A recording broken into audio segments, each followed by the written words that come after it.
Nicholas Poynton has joined me in the studio for the business news. Hi, Nicholas.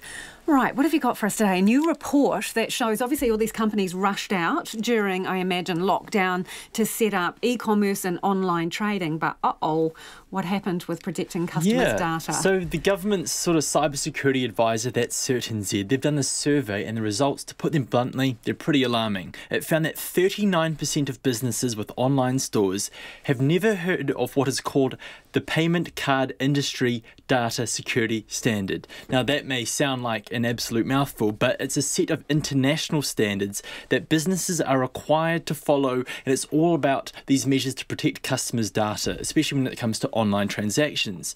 And they require businesses to make sure they have things like firewalls, password protection, encryption of customers' data. But less than 2/3 of businesses with online stores had heard of these standards, and worse still, only 17% have reported a reasonably good understanding of what these standards are. Eek, you're making people nervous. So these are mandatory, are they? Well, this is the thing, they are requirements, but it's one of those funny things. A bit loose. It's a bit loose, but they're really important, and it's something. To put it like this, CertainZ, they find them important enough to conduct a survey on this, and they are now encouraging more businesses to sort of really sort themselves up and make sure that they are meeting these standards. But when I spoke to Rob Pope, he's the director of CertainZ, he says he acknowledges these results, they are really concerning, but he puts the low levels of compliance down to COVID-19 essentially. We saw that rush of businesses trying to get online. Probably compliance with meeting standards like this, making sure they had everything in place, was maybe an afterthought for some.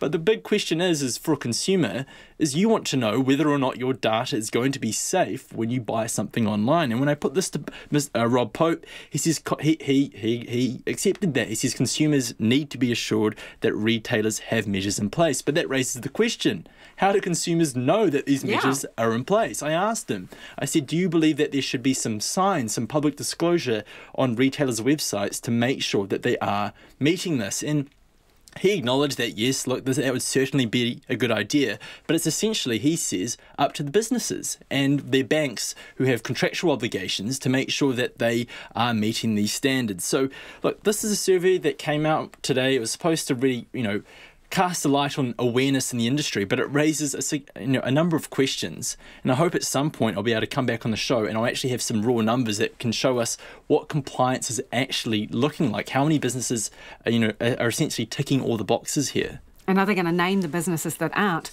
Right, let's go on to the business confidence survey. So apparently it's on the app. Whose survey is this? Yeah, this is ANZ's. It's another data point, another piece of the COVID puzzle that's telling us what's going on in the economy. They've put out their business confidence survey. It shows that confidence over the past month, over September, lifted by 13 points, about 13.5 points on August. It also shows that businesses are a lot less negative about their own future, with only a net 5.5% expecting conditions to get worse over the next year. That's a 4-point improvement on last month, and it's really the best result we've seen in this particular indicator since February. But the reality is, with a lot of these business indicators, a lot of people paying attention to them now more than ever during in light of the pandemic. But the reality is we're having these big point swings from month to month, but all the numbers, all the indicators are all deeply in negative territory. Businesses are still very much pessimistic about the future, but through all that gloom, there are some bright spots. The construction sector, it has bounced back and it's got to be one of the most optimistic parts of the economy at the moment. Another real bright spot is that ANZ have every 3 months, they will ask businesses what are the biggest problems they are facing. And it turns out the problems that businesses are facing now are the same problems they were having 3 months ago, or pre-COVID actually.